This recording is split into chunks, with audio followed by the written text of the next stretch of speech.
Hello everybody out there. This is a study guide for the test that's going to focus on human rights violations. If you see a question about the migration in Rwanda in the 90s, that migration was caused by human rights atrocities.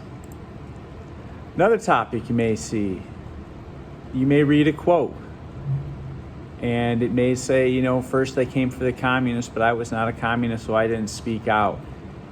And towards the end, it'll say, and when they came for me, there was no one left to speak out for me.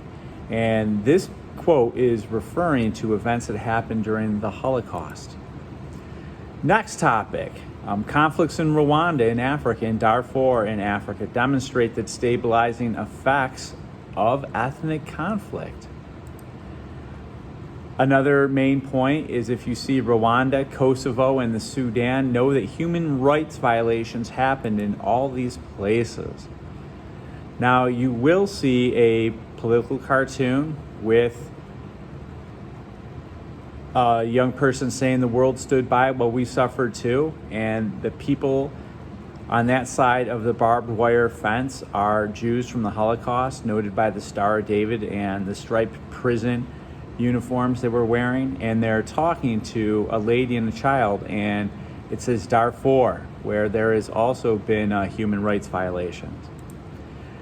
Next, you will see, the Belgian withdrawal from Rwanda and the fall of communism in Yugoslavia are similar. They both directly led to ethnic conflicts. Another topic will be the Universal Declaration of Human Rights was written in response to the atrocities committed during World War II, mostly by the Nazis in the Holocaust and the Japanese with human rights violations for prisoners of war. Which country was the site of ethnic tensions and civil war between the Hutus and Tutsis in the 90s? And that country would be the country of Rwanda. What event was the primary reason the United Nations called for the Convention on the Prevention and Punishment of Genocide in 1948? The big event was the Holocaust. That's going to make the UN act to stop genocides and at least put it in paper.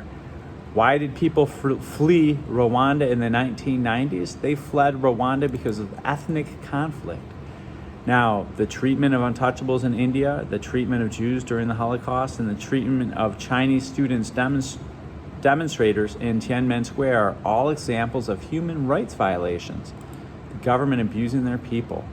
You will see another political cartoon that says Cambodia, Rwanda, Bosnia, and Darfur never again. And then at the end, you see the United Nations saying, we've got to stop this. Let's just do a press release. And this is basically showing the United Nations needs to use military force to stop these genocides when they start. Press releases do nothing. Now, the Holocaust, intolerance and prejudice, sort of with the Reconquista, intolerance and prejudice. They would be both associated with intolerance and prejudice. Now, during the 90s, there was a lot of genocide in the countries of Rwanda and Sudan. A goal of the Hutu-led regime in Rwanda in 1994 was to eliminate the Tutsi minority. The Nuremberg trials are considered an important event in the 20th century because they basically established the principles for responsibility for human rights violations. The Nuremberg trials, it was the Nazis getting tried after all the atrocities they committed in World War II.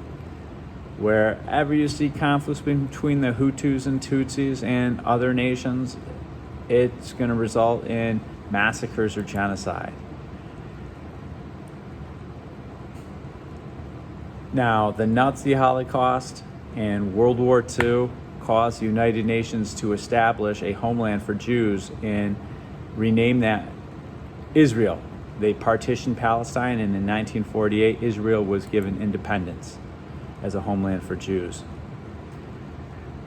Now, what harms the victim most is not the cruelty of the oppressor, but the silence of the bystander. And this quote basically suggests that nations must always condemn human rights violations whenever they occur. Finally, an extraordinary evil refers to the Holocaust from this passage. It deals with the Nazis and basically the genocide that was committed in World War II. Watch this as many times as you need to, and good luck on the test. Thanks, guys.